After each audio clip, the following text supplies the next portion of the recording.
Thank you, Monique. Thanks to all my colleagues who are here to listen to this presentation, as well as those who are tuning in online and external visitors from outside the Institute. So welcome, everyone. Today, I'll be talking about findings from a recent systematic review that we've completed, and it's currently being peer-reviewed in the academic literature. And again, this focuses on the work-focused interventions that promote the labor market participation of young adults with chronic and disabling health conditions. So if you're like me, you likely stop paying attention to presentations after the second or third slide. So I'm actually going to provide you with some of the key take-home points from right off the bat of this presentation. So as we know, in the literature, young adults with disabling health conditions experience difficulties entering and advancing within the labor market. And so this presentation focuses on a systematic review we recently conducted where we reviewed work-focused interventions that address these challenges that young adults with chronic disabling health conditions face as they start their careers.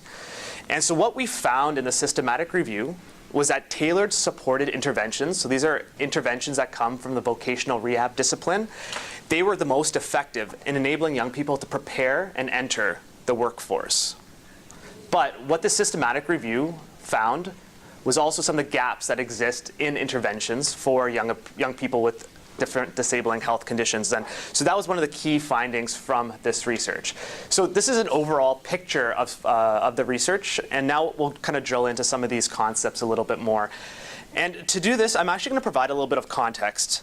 And I'm going to introduce you to a fellow named Mark. So Mark is a fictional person, so he's not real, but it's based on some of the research that we've conducted. And so Mark was diagnosed with inflammatory bowel disease at the age of 18 years. And this was typically around the time that he was about to start university. And so as you can imagine, at this age, he was struggling to manage his health condition while also attending school, while also trying to participate in different social roles. Mark reported feeling depressed and isolated as a result of his health condition. He didn't really know how he fit in within this larger university environment. And he just barely squeaked through university. When he finished university, he found it challenging to find full-time permanent employment. Ultimately, he took a part-time job as a grocery store clerk. Because of his inflammatory bowel condition, he has to take frequent breaks, and he fears that others view him as lazy, and his boss will ultimately fire him. His confidence is at an all-time low, and he's not really sure how he's going to ultimately reach his career goals. So in the contrast, I'm going to introduce you to Diana. Diana also is a fictional character, and she was diagnosed with a learning disorder at a young age. And when she entered university, Diana registered with her disability services coordinator, and as a result, she was able to receive accommodations throughout her undergraduate degree. Through her disability services, she also participated in a job placement and mentorship program, and she was able to build job skills within a manufacturing firm and learn how to manage her health condition while also building job-related skills.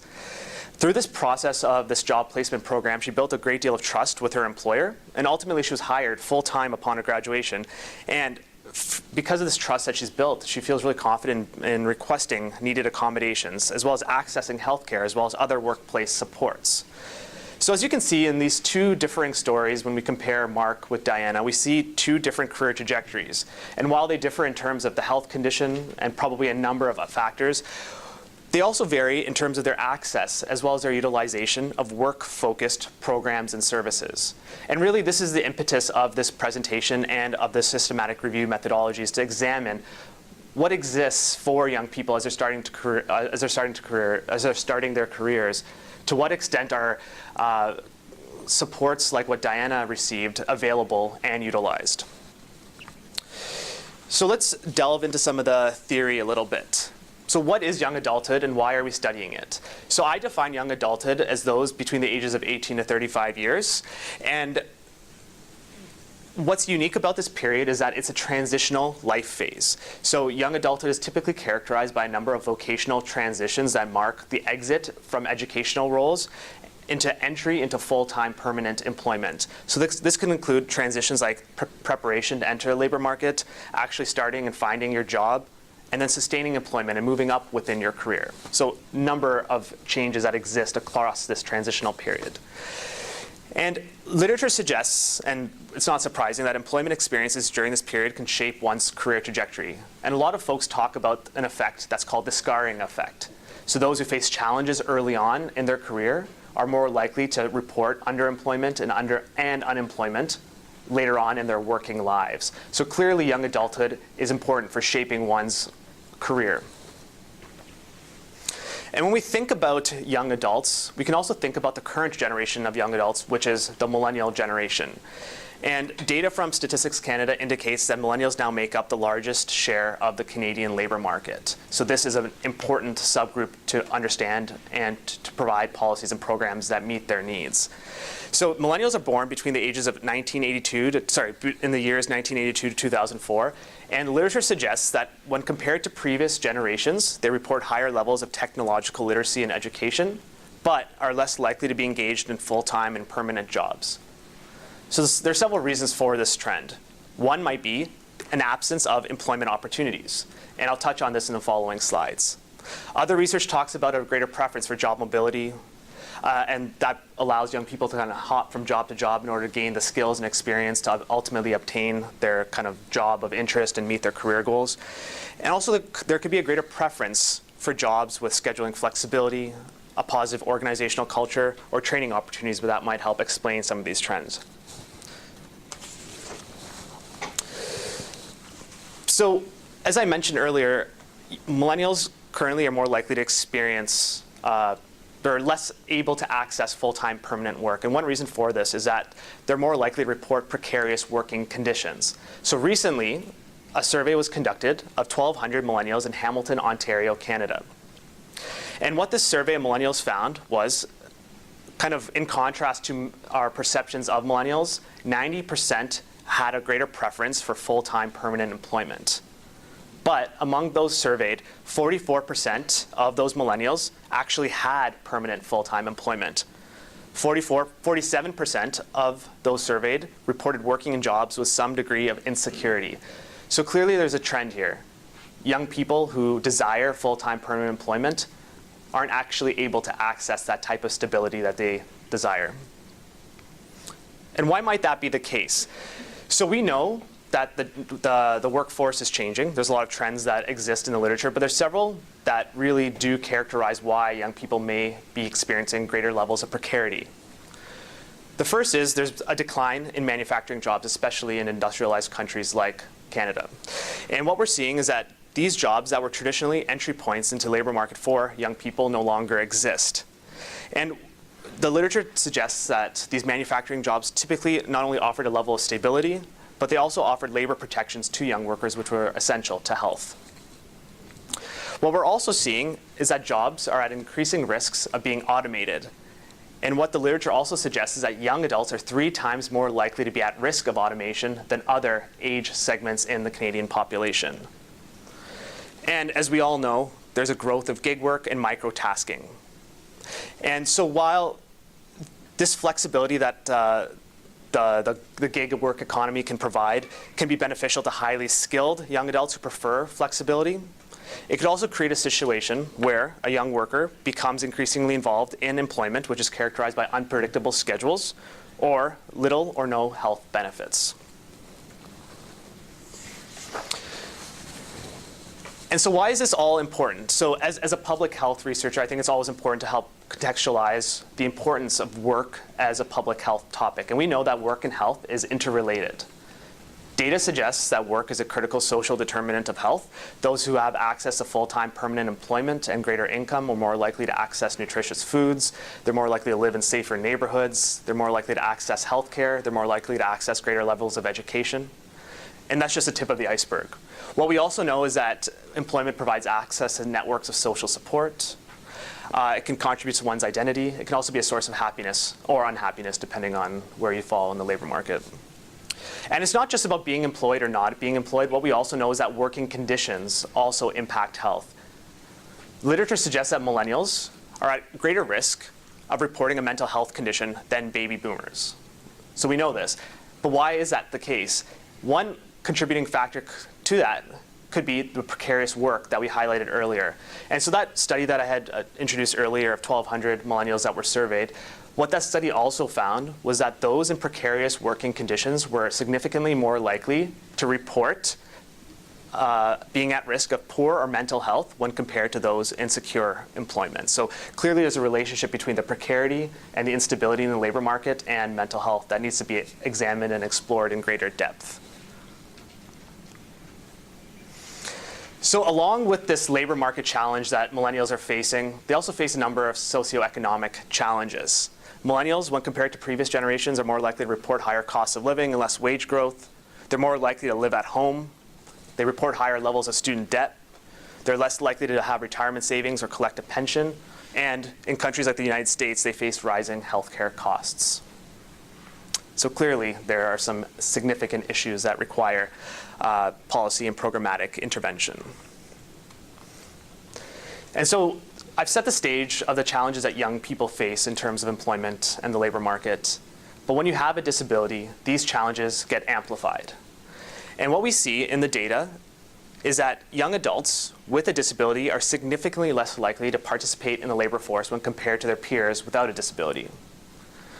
What we also know is that young adults who are employed with a disability are less likely to receive a promotion. They report higher levels of productivity loss. They earn less income. They're allocated fewer job responsibilities. They have difficulties talking about their needs and requesting accommodations at work. So they're a vulnerable labor market subgroup. Recently, myself and Monique Gignac completed a survey of 1,800 employed adults, of which 50% reported a disabling health condition, and we purposively sampled for those with and without a disability. And the goal, I'm going to provide a little bit of a teaser to some of the preliminary findings of these survey findings. And here I compare findings from the millennial population to Gen Xers. So those are individuals born between 1961 and 1981. So here's what we found in this summary of some of the survey data. In terms of contract length, what we found was that millennials, not surprisingly, were more likely to report working in short-term contracts when compared to Gen Xers. And really, there was no difference between millennials with and without a disability in terms of contract length. But here's where things might differ a little bit. When we looked at number of hours worked per week, millennials were more likely to work in part-time employment than Gen Xers. However, there was a discrepancy between millennials with and without a disability. Millennials with a disability were more likely to work in part-time employment. So while the contract length may not differ, millennials with disabilities may be more likely to work in part-time hours. And so the question arises, is this voluntary? Are young people with disabilities choosing to work part-time hours, or is this something kind of forced as a result of their health condition? And so these are questions that I have as we kind of delve more into the survey data. But regardless of what generation you are part of, when you have a disability, work is perceived as quite a bit or extremely more stressful when you look at those with a disability, those who are not. So really, having a disability, no matter what generation you're born in, if you're in the labor market, you're perceiving work as being stressful when compared to those without a disability. So given the challenges that young people with disabilities might be facing in the labor market, myself and Curtis Breslin, we recently asked young people with disabling conditions, what types of workplace support needs do you require? How can we help or support young people as they transition into the labor market? So we surveyed 155 young adults with disabilities who were preparing to enter the labor market or who had just entered the labor market. And as part of this research, we compared, and you don't really need to, if you can't see this, I'll walk you through it. We compared perceived need for 3 categories of workplace supports. These included health benefits like extended drug coverage and extended health care coverage and employee assistance plans, soft accommodations like workplace social support, self-management support within the workplace, and hard accommodations, which is we tend to think about as the accommodation, adapted work sites, assistive technology. And when we asked about perceived need, what we found, or what the participants reported, was that there was a significantly greater need for extended health care coverage during this early stage of their career. This isn't surprising. These young people have disabling health conditions. They obviously acknowledge that they're going to require a great deal of health care and a great deal of health management in order to find and sustain employment. But when we compared perceived need between soft and hard accommodations, there was a clear need for soft accommodations over the hard accommodations. So building a supportive workplace environment tended to mean more for these young people when compared to receiving this assistive technology. And that's a really important point that we can make to employers just when we're identifying ways in which we can support the needs of young people with disabling health conditions in the labor market. It's these minor adjustments to the work environment that might have the most significant effect in terms of meeting their perceived needs at the early stage of their career. In addition to asking them about their workplace support needs, we also asked them about perceived barriers they had to accessing supports within the workplace. And as you can see, young people reported a number of perceived barriers to accessing support within the workplace. But most frequently discussed included communicating one's needs at work and disclosure. The perceived high cost to the employer. So if I ask for an accommodation, it's going to cost my employer a lot of money, and that's something I don't want to do because it's going to create a huge problem within the workplace. Or maybe my job isn't modifiable, so the perception that jobs aren't modifiable, which we know is incorrect. There's always ways to modify a job if we're creative. And so these were some of the most frequently discussed perceived barriers to accessing support within the workplace among young people with disabling health conditions. And so with that being said, there's a clear need for interventions, so both policies, programs within the workplace to address some of these perceived workplace support needs and address the perceived barriers that young people might face as they're starting their careers. And when I talk about a work-focused intervention, I'm talking about an intervention where the explicit intention is to promote employment participation. And so this can include finding and sustaining paid work, but it could also include enhancing productivity, sustaining employment, finding career satisfaction. It's not just about getting into the labor market, it's also about the quality of work. And so previous systematic reviews of more general adult samples, so these are those between the ages of 18 to 65 years, have found that sometimes the multidimensional work-focused interventions tend to be the most effective. So these are interventions which might provide a workplace modification, health and rehabilitation care, supported job placements, as well as work-related training. So this is what's being identified in this more general adult sample. But it's unclear what work-focused interventions would be beneficial to young adults with different disabling health conditions. So what's most effective or what's most needed at this early stage of one's career? And really that's the research gap that we aimed at addressing through our systematic review.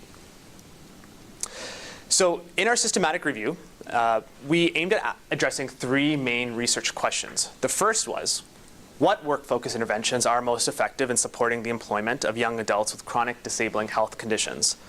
The second is, does the effectiveness of work-focused interventions differ for young adults living with different disabling health conditions? We don't want to know just about more universally, but is there differences across different disabling conditions?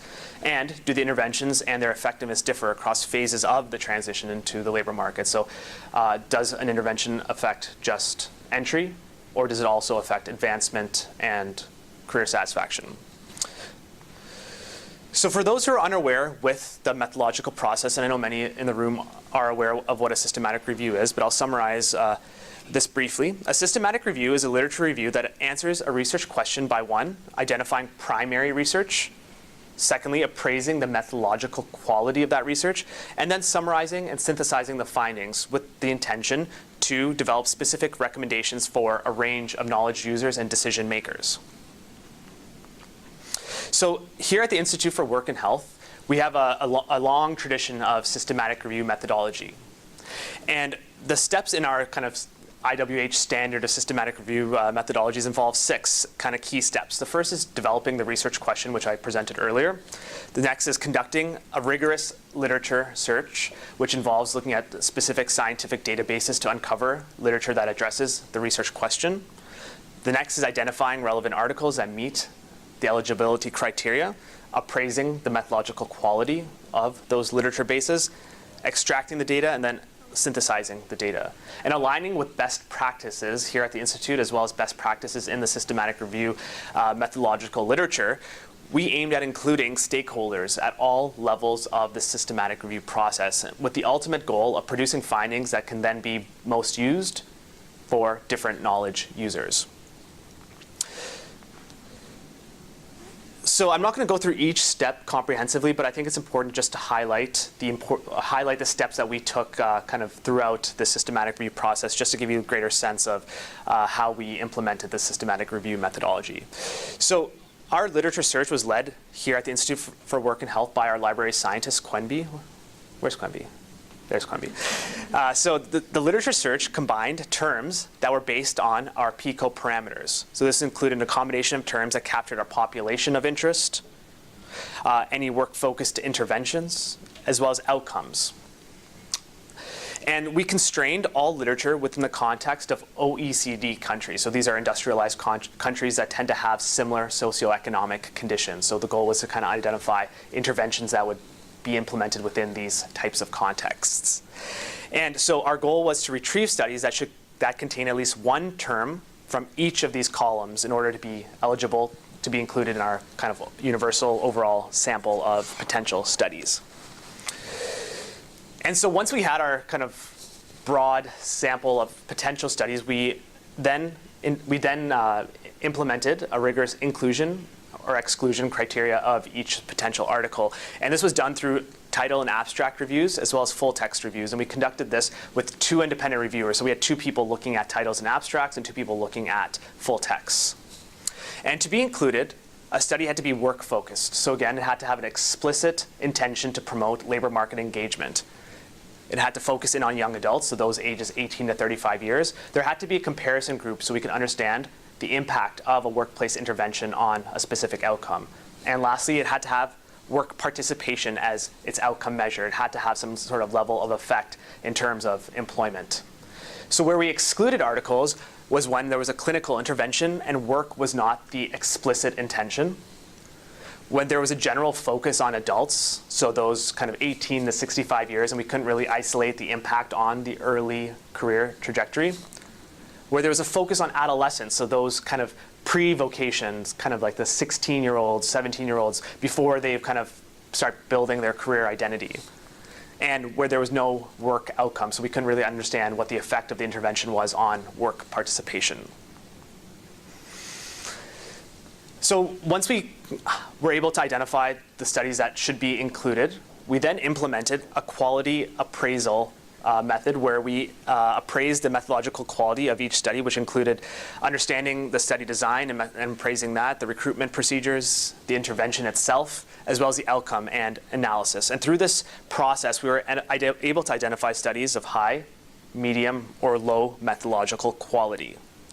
So with this kind of appraisal of methodological quality, we then applied an evidence synthesis framework to each kind of body of interventions.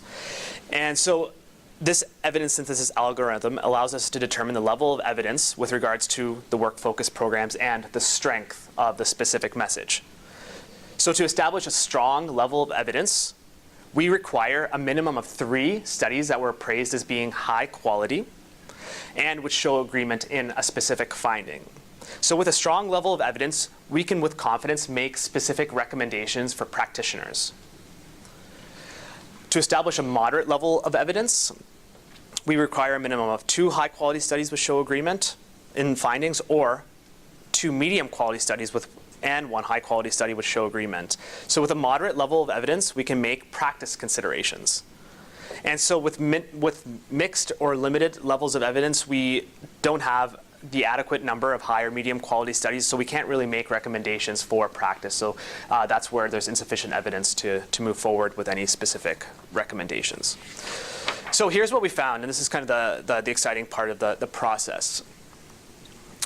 So if anyone's taken part in a systematic review, they know that it can be quite time-consuming and involves looking at a lot of literature. So we started off with close to 9,194 articles. That's quite a bit. And through full text and abstract and title reviews, we were able to identify 15 potential studies that fit our research question. So not very many came from that kind of big sample of 9,000 articles. And from those 15 articles, we then applied our appraisal tool. 15 of those studies were appraised as being of low methodological quality, and as a result, they were omitted from the remaining steps of our systematic review. 10 studies were left. 2 of which were appraised as being of high quality, and 8 studies were appraised as being medium quality. So from those 10 studies, I'm going to summarize some of the key findings. So can anyone guess which country was most represented in the work-focused interventions that, that we were able to identify? So the answer in the room is Netherlands, but the correct answer was a majority of studies were actually conducted in the United States of America. Several were conducted in Australia, and the United Kingdom and Japan were also represented in the sample in terms of the location of the intervention. In terms of how long each work-focused intervention study followed participants following the implementation of that intervention, most followed their participants for about 7 to 12 months, and only a few followed participants for more than a year post-intervention. There's one question of clarification. Yep. Were you looking at particular chronic conditions when you were, or was it just? I'll get to that. So the question was the types of chronic conditions. So our search strategy involved looking at all types of chronic and disabling health conditions. So we took time to identify all potential health conditions that young people could face at the early stage of their career, and we used those as keywords in the search strategy. So it should have included everything. So this is what we found based on that kind of universal search strategy. So in terms of study design, a majority of studies were randomized control trials, 2 were non-randomized trials, and 3 were other types of designs like a pre-post test. In terms of disability type represented in each specific work-focused intervention study, a majority of studies actually focused on young people with mental health conditions. Several looked at intellectual or learning conditions like autism. And 1 looked at disability more generally, so whether or not young people had a disability or disabling health condition in general. In terms of the phase of employment transition that the studies were aiming to intervene on, as you can see, most studies looked at the preparation into employment as well as actual entry into employment. No studies looked at sustaining employment or career advancement of this young population. In terms of intervention outcomes, so what the intervention was aiming to improve as a result of its implementation, a majority of studies looked at competitive employment as its main outcome measure. And this was an outcome measure that was a little bit new to me at the time. And so when I refer to competitive employment, based on what the authors had talked about, we're talking about meaningful integrated employment that is consistent with a person's career interests and skills and where wages are at the market rate. And this is in contrast to just generally employment, which some studies also assessed, which is employment yes or no. So it's more of a binary outcome measure. Other studies also looked at job tenure, income, and hours worked per week. So here are some of the interventions that we were able to identify through the systematic literature search process. The first was we titled as tailored supported employment, but oftentimes in the literature it was referred to as supported employment, or when applied to people with mental health conditions as individualized placement and support interventions. But really they fall under the same suite of principles. They include the same types of intervention components. And these intervention components include a workplace placement, so the person is actually placed within a specific job. Tailored vocational coaching, so a person receives job coaching on how to excel within that specific job. It usually includes a multidisciplinary support team, so this can include rehab professionals, the family itself, the employer. It tends to involve different stakeholders. There also tends to be an environmental intervention, like a workplace disability awareness training, where people within the work environment in which that young person is placed also receive training on some of the challenges that young person might be facing. So from that kind of body of 8 potential, or 8 studies that we identified, 2 kind of narrowed down on more specific, disease-specific workplace interventions along with that tailored supported piece. Examples included a behavioral analysis within the workplace for young people with autism, or cognitive remediation for young people with mental health conditions. So here we have the tailored supported piece plus 2 interventions that focused in on the actual health condition itself. We also had one study that came from this total body of 8 supported employment interventions that looked at tailored supported employment plus a self-disclosure training module. So in this module, young people were encouraged to uncover some of their needs within the workplace and then identify strategies for communication of those needs within the workplace. Other interventions that were identified through the systematic review was one which was titled the Youth Transition Demonstration Enhanced Employment Service. A little bit of a mouthful. So this intervention had components that were similar to tailored supported employment, like individualized work experience, empowerment building, family support, and connection to different service providers. But where this differed was that it involved a policy level intervention where participants were able to retain income support while engaging in the labor market. And as the literature shows, loss of income support is often a disincentive to entering the labor market for people with disabilities. So this intervention helped to mitigate that while also offering job training. And the last intervention that was identified through the systematic review was a technology-based job interview training. So here, participants were provided with a virtual reality simulation of a job interview with a virtual organizational human resource representative. And the goal was to mimic real-life interviews to develop comfort and confidence in the interview process. And this was tailored to young people with autism. So now that we've kind of been able to describe the specific studies that we were uncovered in our systematic review, we can start to address our specific research questions. So the first question that I posed was, what work-focused policies and programs are most effective? And as you saw earlier, a majority of them were tailored supported employment interventions. And with the level of evidence we were able to ascertain from our quality appraisal and our evidence synthesis, we found there was actually strong levels of evidence to support the use of tailored supported employment for young people to prepare and enter competitive employment.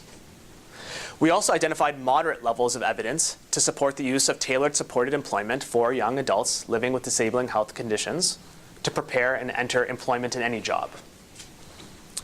So given that we were able to, I guess to a certain extent, answer question 1, we can move on to question 2. Does the effectiveness of work-focused policies and programs vary for different disabling health conditions? And as you saw earlier, very few health conditions were actually represented in our systematic review process. But we were able to address this question to a certain extent. So for young adults with mental health conditions, there was a moderate level of evidence to support the use of tailored supported employment to prepare and enter into competitive employment.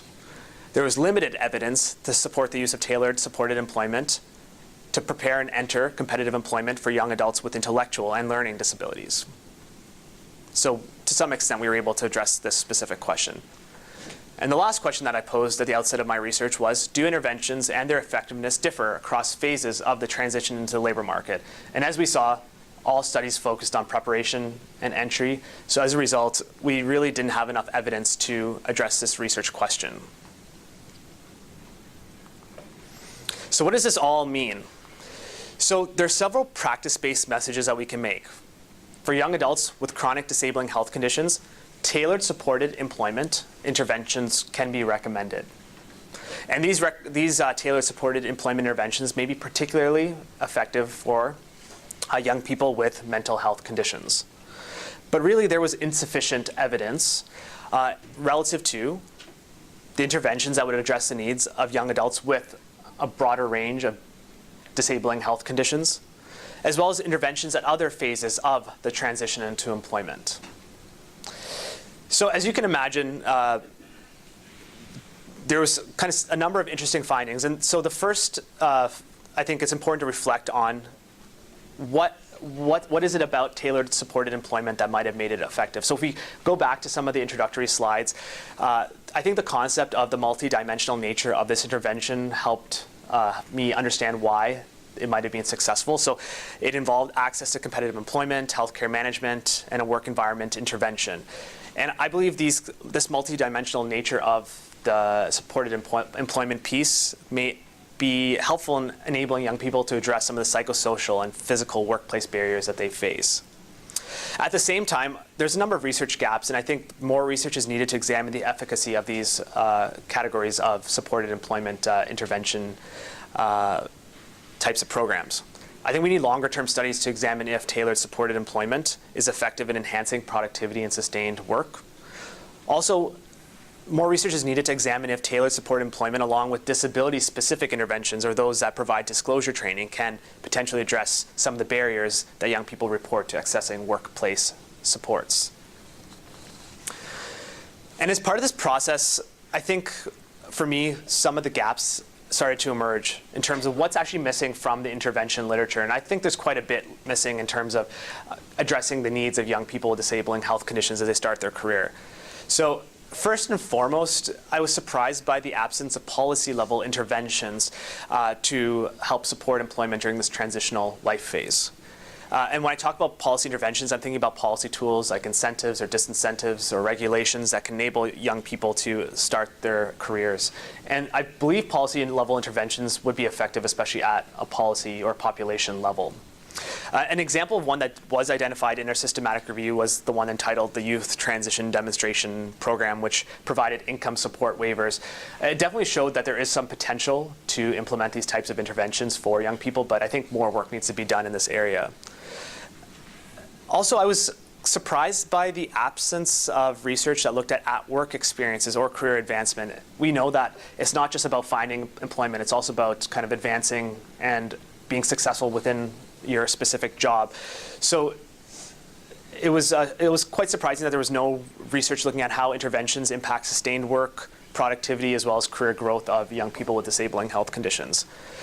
And to what extent the interventions align with the trends in the changing labor market, I think were also a gap that I would identify. It's not clear to what extent these interventions would enable young people to sustain employment within a precarious labor market, which they're likely to be exposed to, as well as to gain the skills necessary to compete in a knowledge-based economy. A number of other chronic conditions which tend to be reported in young adulthood were omitted from the literature. An example is juvenile arthritis. There was no intervention studies that focused on employment building in this sample. And as I mentioned earlier, there were a number of workplace support needs that young people indicate. For instance, extended healthcare benefits or the desire for soft accommodations within the workplace. None of the interventions directly addressed those specific workplace support needs, so I think that also highlights a gap. Similarly, there's a number of perceived barriers that young people face to accessing support at work, in particular communication barriers. Only one intervention really addressed this issue, as well as interventions at the employer level to help address some of the cost issues or feasibility of accommodations that we highlighted in some of our previous work.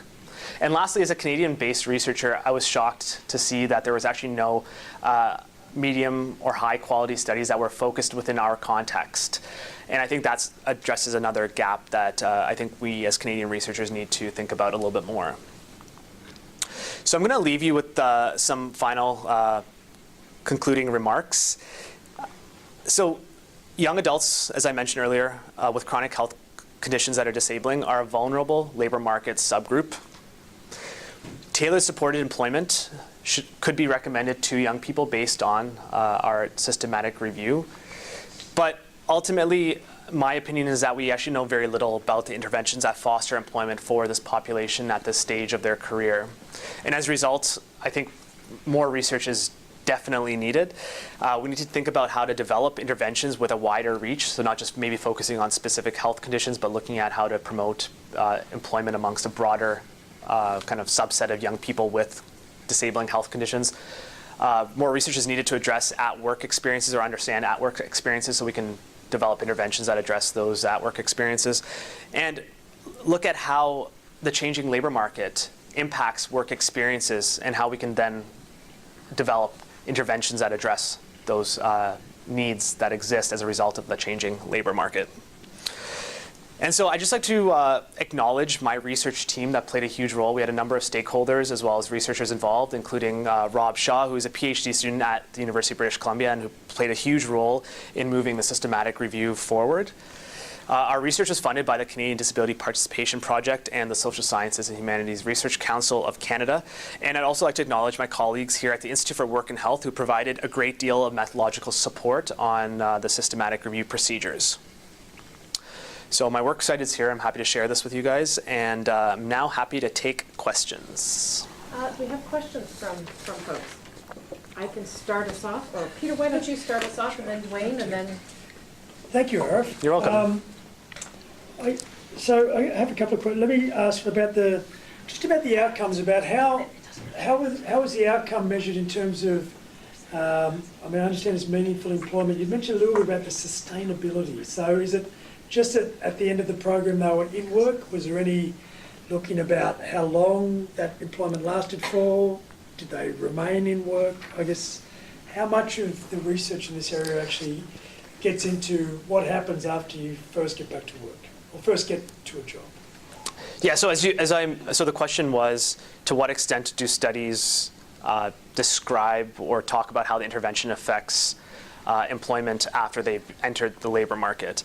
And so as you could tell by the outcome measures that were assessed, very little. So it's clear that this research on the work-focused interventions for this specific segment of the labor market is in its infancy. And so the most kind of descriptive indicators ended up being how much money do you earn and how many hours are you working.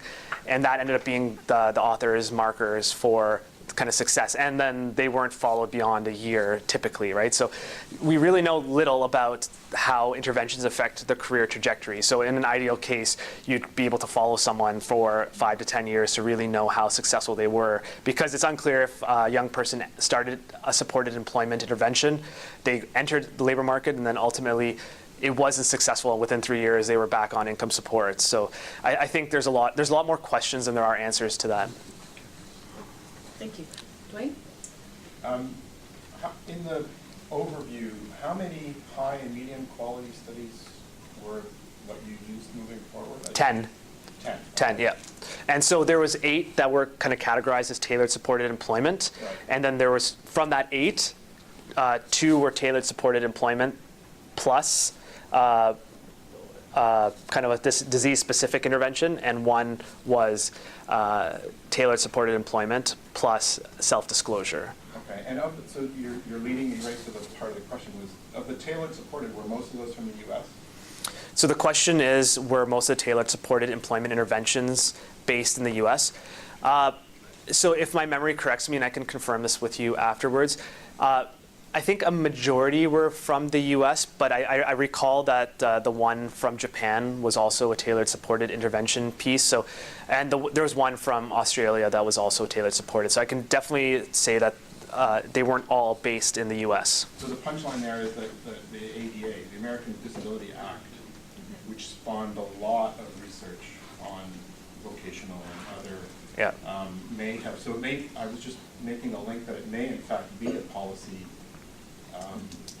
intervention, if you will, what spawned a lot of that research. So, and then the end of the question or comment now is that tailorable to other jurisdictions, right? Without that policy lever, is that going to be something that can be implemented other places? Yeah, so the comment in the room was that perhaps one of the reasons why a lot of the interventions were taking place in the United States was because of disability policy that might have spawned those specific programs. And I probably would agree with that, given what I've seen. It's clear that there were some directives to study these interventions in an evidence-based manner. And then the second question was, to what extent can they be implemented within other contexts? To my knowledge, it seems like a lot of groups in Southern Ontario are actually using the similar approach, but they're just not studying it in evidence-based ways. And so I think to some extent, people are taking these principles and using it in different contexts, but I think more research needs to be done to what extent they're effective as a way of, I guess, providing them with insights into how effective and how cost-effective these interventions are in the long term. Yeah. I had a question for you, Arif. I'll try to speak loudly for the snowball there. Do you have a sense of who's behind the interventions? And by that I mean, were they designed and created just, out of the heads of academic researchers? Are there healthcare professionals driving this? Is any of it coming from employers? Is it kind of health charities for young people with mental health? Where are these kind of being spawned? So the question was, where are these interventions coming from in terms of the sector or the disciplinary? Who's behind them? Yeah. So from the literature, it's clear that it's the vocational rehab professionals who are driving a lot of these interventions. Unfortunately, a lot of them were appraised as a chunk were praised as low quality. So I think there needs to be there needs to be a level of rigor that needs to be implemented in the study and evaluation of these interventions. But based on what I'm seeing, it's the vocational rehab researchers that are really driving these interventions. Yeah. And why are they not focused on physical health, given their profession, and more on the mental health and cognitive, intellectual disabilities? I'm not certain. It might be the evolution of certain disease groups that I think only now are starting to think more about quality of life impacts within specific health conditions. I would, in terms of the mental health piece, it wasn't totally surprising given that the focus on young people with mental health has become pretty significant in industrialized countries, especially Canada and the US. So the fact that they're designing interventions for young people with mental health conditions, I thought that made a lot of sense. But I think there's definitely gaps in other health conditions that I think should be addressed through research. Okay. Monica, did you Sorry? No, have Did you? Okay. Monica? I do. So thanks, Arif. Starting from the point that it strikes me that one of the challenges in all of this is if there aren't enough good jobs, and then you layer on top of that the equity issues of dealing with something else that challenges you to access the few good jobs that there are, that's kind of the context that we're dealing with all of this. But then I wondered if you could comment on the degree to which either what you found or you think it's relevant that do we have a sense of what interventions work if we take aside the disability barriers? So for example, I thought it was interesting, one of the examples you had was the interview skills and how tailoring that to people with autism, which you can see how the communication side of things is a particular challenge for them, but anyone benefits from interview skill training in terms of being able to be successful in an interview and job. Yeah, so the first question was about the challenges associated with limited jobs, is what you said? Yeah. So I guess the point is not that the jobs are limited, but more that the jobs are precarious in terms of the fact that they're not full-time permanent employment. And so for a young person without a disabling health condition, while that can be quite stressful, it may not have as significant of an impact when compared to a young person with a disabling health condition who requires accommodations and healthcare needs. So I think that's why it's important to emphasize this concept of precarity, especially with regards to young people with disabling health conditions, because really the workplace support plays a huge role in enabling them to sustain employment. And so to your second comment in terms of principles from other interventions that would be successful amongst young people without any health conditions, would they be applicable to young people with disabling health conditions? Yes, I think they would be, and I think the supported employment piece helps highlight that providing people with on-the-job skills is important. I do believe there's a need to help young people also develop interview skills, because clearly that's stressful for all people, and if you have a health impairment in addition to that, it can create a whole nother level of challenges that you need to navigate as you start your career.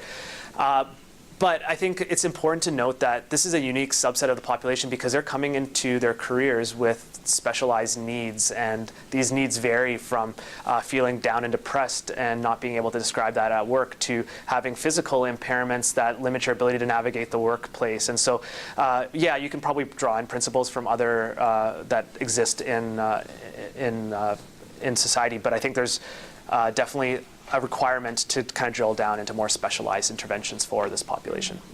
Yeah. We have an online question as well from one of our participants. Sarah? So you answered some of it, but if you could go back to the slide way back that showed the examples of tailored supported interventions, or employment, sorry, tailored supported employment, and maybe speak to the examples if they're not. So just to maybe describe tailored supported employment a little bit more. So I'm not an expert in vocational rehab, and so so when we conducted our literature, our systematic review, we cast the net quite broad. We were open to policy level interventions, vocational rehab interventions, programs that exist within the workplace, programs that exist within universities but are job focused, and really only literature from vocational rehab ended up popping up as fitting all of our eligibility criteria. And so supported employment is a widely used intervention in the vocational rehab world, and it tends to include a number of different components. And as I mentioned earlier, that includes placement within the workplace, so you're gaining skills while at work. It's not just about being in a classroom and learning about how to work. It's actually going to a work site. So that involves connecting employers with practitioners who then place the young person into the workplace. It also involves job coaching, so while the person is on or in the field and learning about the workplace itself, they're getting feedback on their skills, their ability to actually fulfill the job duties. And so as a result, given that this is a young person with a health condition who's now being placed in the workplace, there's a level of mentorship that's required from a multidisciplinary support team, and that support team includes rehab professionals, the parents, if it's a younger person. It could include the vocational rehab professional, the employer who's providing feedback. So there's this kind of reciprocal communication that occurs amongst these multiple stakeholders. And then again, I mentioned the environmental piece. We know that work conditions play a role for young people, and so providing awareness training for kind of the broader work environment allows others to understand what that young person might be going through and some of the challenges they might be facing as they're at the early stages of their career. So that's kind of a summary of what these interventions tended to look like, but there's quite a broad literature based on this topic, so I would encourage the person who asked the question to either contact me. I can connect them with some of the literature, or they can search it themselves. You're welcome. Any other online questions? Any other questions? Yes. I'm curious, so you talked a lot, you just mentioned kind of the workplace disability awareness, but it seems like a lot of this is focused on the individual rather than the workplace, and I'm wondering if you noticed any differences between what was more effective in terms of either focusing on the individual and kind of burdening them with even more things to kind of do versus having a workplace actually understand what's accessible and creating an environment that they can kind of walk into rather than to prepare themselves. Yeah, so the question in the room was a lot of the interventions that we identified in the systematic review are individual level interventions, putting a lot of a burden on a young person who's likely already stressed in the first place. I definitely agree with you, which is why when I highlighted the gaps in the literature base in terms of work-focused interventions, the first one that came to mind was this absence of policy-level interventions. And policy-level interventions obviously can hit the individual themselves, but it can also be effective for the work environment in changing behaviors at an organizational level. So I agree, there's definitely a requirement to have employers be a target of population-level interventions that address these topics. And I think I'm not entirely certain how it can address the needs of young people in general, interventions at the population level, but I think it's one that we need to think about a little bit more, so I think that's a great point. Okay. Oh, Nancy and Cam, sorry. So just going back to that, do you have a sense of how many potentially eligible studies you would have excluded just based on the fact that they didn't have a comparison group? Because I'm wondering if some of those sort of workplace level or policy level interventions would have been found in more a pre-post without a comparison group.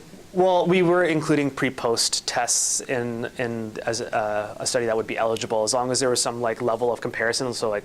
Okay, so not necessarily. It wasn't intervention as treatment as usual as our two comparison groups. It was also what they looked like before and after. There had to be just some level of us to understand how this intervention affected the outcome of interest. And so as a result, we didn't do a meta-analysis because we didn't have a uniform group of outcome measures as well as methods. But that being said, there had to be some level of comparison. So we would have included that specific study where someone who didn't have employment was given intervention, and we looked at how it would impact them afterwards. And there was obviously 3 studies that kind of fit that study design.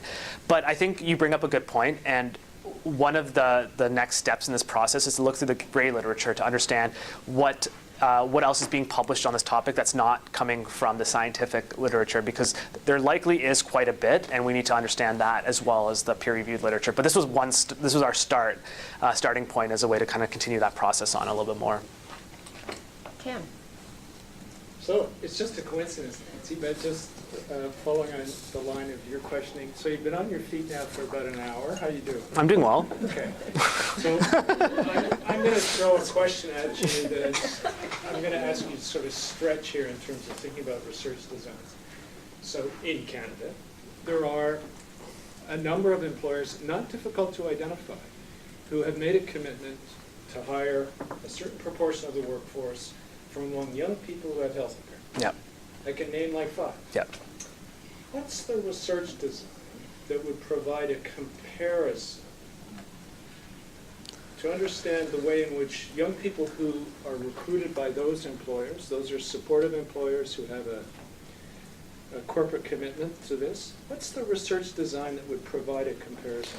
So the question in the room is, there are employers in Canada that have done a really good job of employing young people with health impairments. And what are ways in which we can study the effectiveness of those employers? What are some designs that we can utilize? So what comes to mind right off the bat is like a natural experiment. And just say there's a generic coffee shop chain that is employing young people with disabilities as their kind of corporate standard. How does kind of that fare in comparison to the kind of the other coffee shop chain that exists in terms of outcomes with regards to young people with disabilities?